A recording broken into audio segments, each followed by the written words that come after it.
Alright, so let me get into shadow boxing with dumbbells. Number one, me personally, I don't care if you weigh 160, if you weigh 130, if you weigh 240, even the best of the best pro boxers, undefeated boxers, amateur, professional, whatever, or MMA fighters, of course, as well. Never, ever do more than even 5 pounds. You'll see most of them, even the dudes that are like 220, 230, doing 1 to 2 pound dumbbells. Now, when you're fighting, there's never any downward force other than your 12, 14, or 16 ounce gloves. So, in my opinion, I really don't think that training with more than double that weight, 2 pounds, has any purpose unless, of course, it can make that glove feel a little bit less weight. But once you start getting to a certain amount of weight, yes, it can make you a little bit stronger, but there's two issues with it.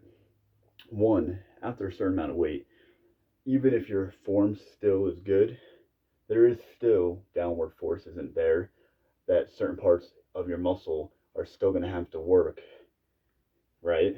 That without them, they're going to be engaging with your muscle memory.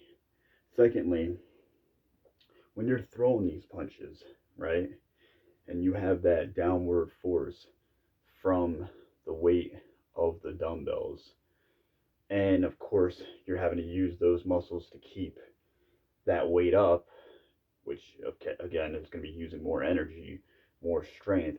It is going to slow down your punches. You're not going to throw 3 or 4, 5 pound dumbbell as quick as you would if you were using a 1 or 2 pound dumbbell.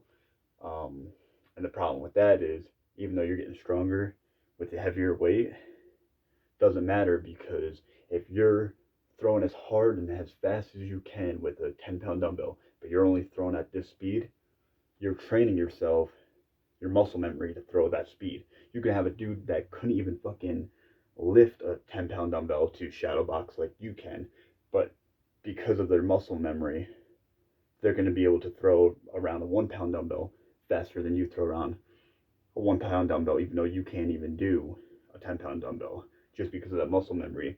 It's that fast twitch muscle versus slow twitch muscle. So I personally don't think that anybody should use more than a 2 or 3 pound dumbbell. Honestly, I think that if you're under, let's say, like 150 pounds, 1 pound is good. If you're under like 200 pounds, or like 150 to 200 pounds, maybe 2, 3 max, even for the guys that are 200 pounds plus. I'd say 3 pounds is the max weight for, even if you're over 200 pounds. So now with the dumbbell shadow boxing, don't, unless if you're just doing it for cardio, I personally don't think that you should really be doing it for anything other than still working with your form while adding a little bit of resistance to your body that could tire you out more than what you have in a fight. So instead of a lot of these guys that are throwing it, focus on it being there, because only real downward force that it is helping with is keeping your hands up. It ain't really helping with throwing the punches. It really isn't. Honestly, the biggest factor that it's helping with is keeping your hands up. So that's one. When you're throwing these, focus on bringing it out there. Keep his hand here, bring it here. Some head movement while your hands are up. If you have it here, you bring down, throw the uppercut.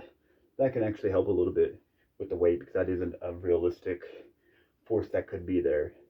Straight downward force, it's not realistic at all. So with your uppercuts, dumbbells could definitely work for helping with it. Your straight punches, I really would just be working on form. You could definitely work on your power. With your uppercuts, dumbbells can help there. But like I said, focus on using knees as a tool of keeping your hands up so they're not getting fatigued.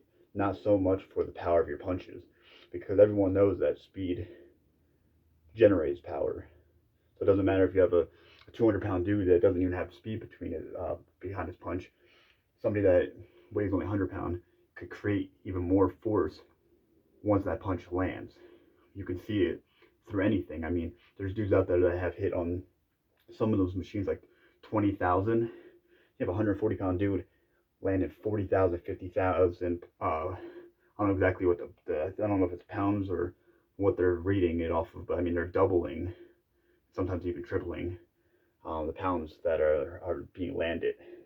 So like I said, you're here, using your head movement, throwing that, keeping this over here to your face, making sure this over here to your face, turning these over.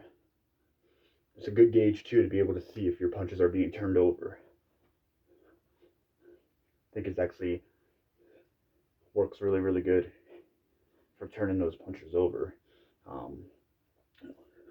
Throwing those upchucks.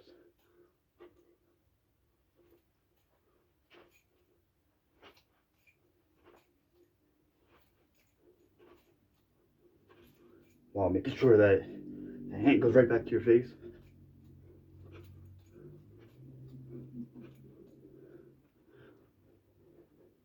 Turn those punches over. Doesn't need to get super quick. Again, it's just about bringing them back to your face.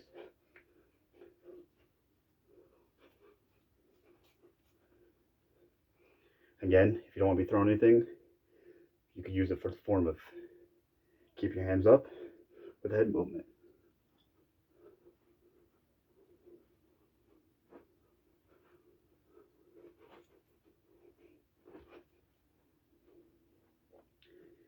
But like I said, don't be using them as a tool to be gaining really strength from it if your main plan is to box.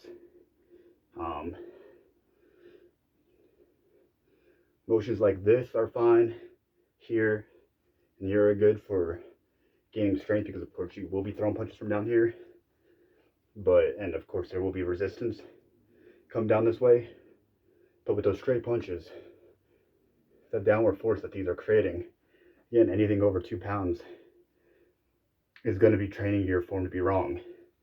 An example is when I throw this, right, I'm going to have to engage my shoulder a way that I never would without the weight there. I'm engaging this shoulder in a way that, again, without the weight being there, it would never engage. Without them when I'm fighting, it will throw you off. It'll throw how you have to throw a punch will be different because the weight's there, which in a real life fight, when the weight's not there, you're not going to know how to actually respond. Muscle memory is a huge factor. So again, these ones here are 2 pounds. They're the heaviest I use. I don't know where my 1 pounds are, but I don't have anything above 2 pounds. Now, I do have resistance bands. These are the heaviest, right? I think these ones are, I don't know if this one's 30. It comes in a whole thing where you put them all together and you can make like a 70-pound. I think this one's 30. This one here, get it right, again, if you go too quick, it can slide off. Again, this is creating force going back on the arm, where fighting through is actually realistic because there's no downward force. I love resistance bands for the purpose of actually gaining strength on your punches to push through, where dumbbells will never do that. There's a downward force. So if you're actually wanting to do it for being able to push your punches through a person due to strength, that's where your resistance bands come in. Dumbbells really come in for keeping those hands up, maybe a little bit with uppercuts, but again, you don't want to go above a certain weight because then it goes against slowing down your punches and your muscle memory. You're obviously not going to be able to throw as quick as you can with the dumbbell versus without it. You're creating yourself to be a slower puncher, just how it is. So if you're here, keeping those hands up, boom. You can even put dumbbells in your hand too. I haven't done that, but we'll see how that works out. Keep those hands up, weight, as well as that resistance. Boom, boom, boom, boom, boom, boom, boom.